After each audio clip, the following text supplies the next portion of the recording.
कहते हैं दिल्ली दिल भरों की है, दिल जलों की है। कहते तो ये भी हैं कि दिल्ली दिल फरेबों की भी है।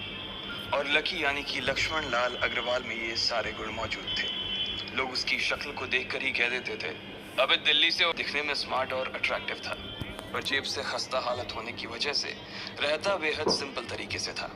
शर्ट का रंग उड़ा हुआ और पैंट से पैबंद जुड़ा हुआ। कहने को तो उसकी उम्र के लड़के दिल्ली की सड़कों पर रात को मोटर बाइक दौड़ाते थे, लेकिन लकी उर्फ लक्ष्मण लाल अग्रवाल सिर्फ कमरे से कॉलेज, कॉलेज में पढ़ाई और गर्लफ्रेंड डिंपल के साथ थोड़ा वक्त बिताना, फिर कॉलेज से दुकान, दुकान से जब होम डिलीवरी आए तो वहां, और फिर घर चला जाता था। हाँ, कभी कभी जब वो किसी लड़के को खाली सड़क पर मोटर बाइक दंदनाते हुए देखता तो कहता, एक दिन अपना टाइम भी आएगा जब मैं चश्मा लगाकर बैठूंगा और पीछे डिंपल को बैठाऊंगा।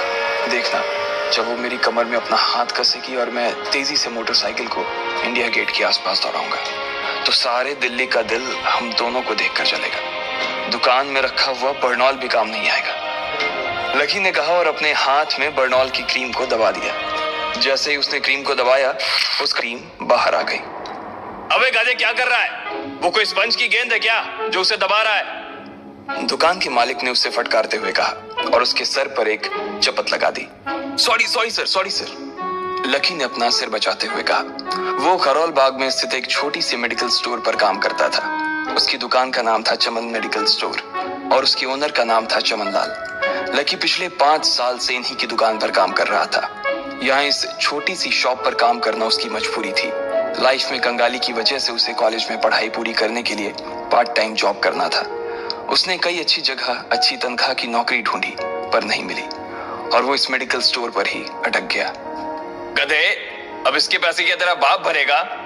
कटेगा। इसका पैसा भी तेरी तनख्वाह से कटेगा और एमआरपी से डबल रेट में कटेगा। चमन ने अपने दांतों को किचमिचाते हुए कहा।